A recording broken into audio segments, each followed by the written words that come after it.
Okay, so hello everyone. In this video, I'll be sharing some tips on how to pass the upcoming mandatory professional examination by the NISLT.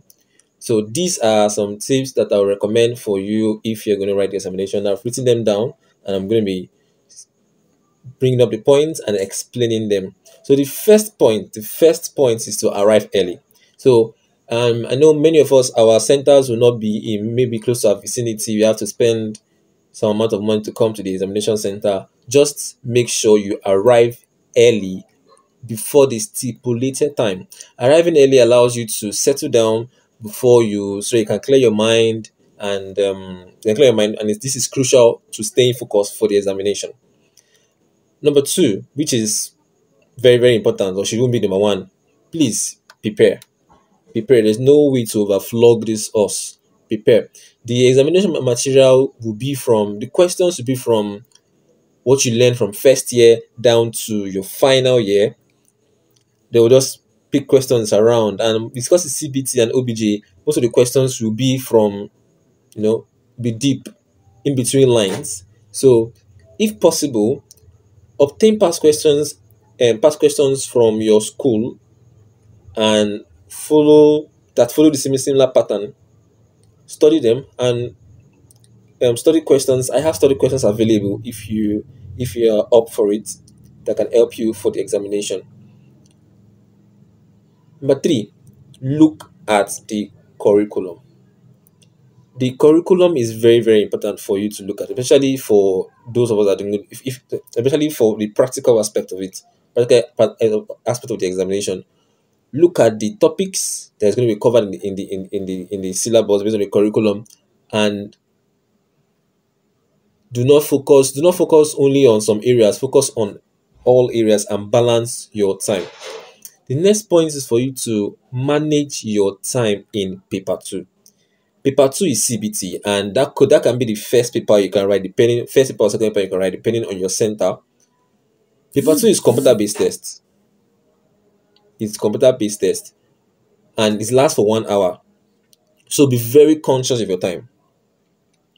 If a question is too challenging, skip it and come and revisit it later. Prioritizing answering questions will help you secure this way. You prioritize answering a lot of questions than to waste time spending and to waste time trying to get a particular question. You know what I'm saying? Next point for us is for you to stay focused. Stay focused and be calm. At first, when you see the questions, because it's an examination you're anxious about, the questions will look difficult and unfamiliar. But I promise you, when you take a deep breath, you pause and relax and read them again, you know that these answers are from what you've studied before. These questions, I mean, are from what you studied before, and you basically provide the answer. So I believe that we know the answers to the questions. Another thing is for you to ask for help if needed. I do not mean ask for answers. What I mean is during technical difficulties, if there are any technical difficulties, do not be ashamed to raise your hand. If you are stuck during the login process, please raise your hand. Do not hesitate to ask the invigilators for help. They are there to assist you. Now, the next thing is if you are in biological or microbiological field, practice manipulating the microscope before the exam.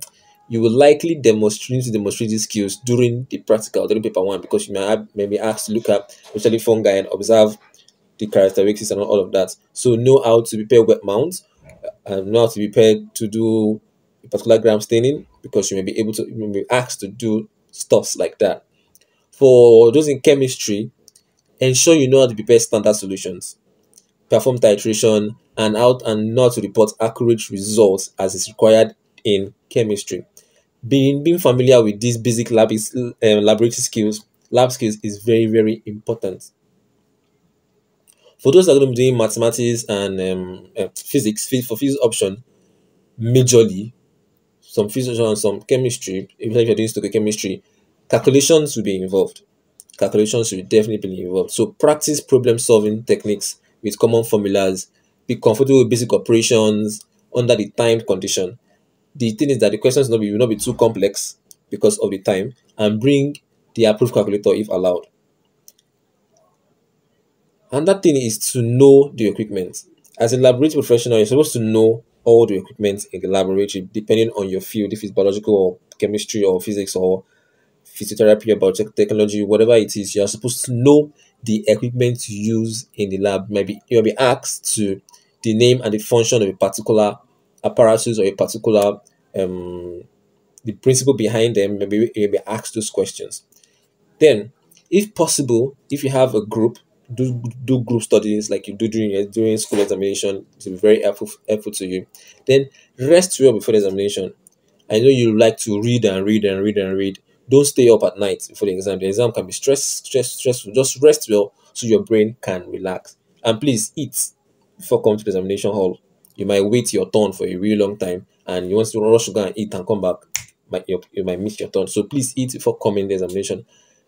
And review the instructions carefully. Before you answer examination question, you're supposed to read your instructions. So please read your instructions carefully. Do not jump into any questions without reading instructions. Read them carefully. And during the practical, if there's some particular specimen that are on the question are not labeled, please raise your hand and ask questions. Do not assume, do not guess, do not do any guesswork. Be certain, ask questions based on what you are saying. And finally, and the most important one, avoid examination misconduct.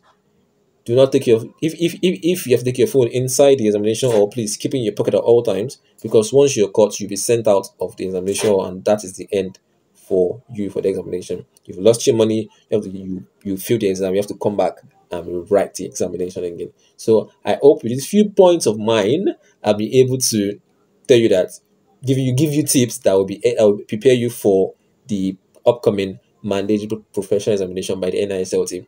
I'll see you in another one. Bye.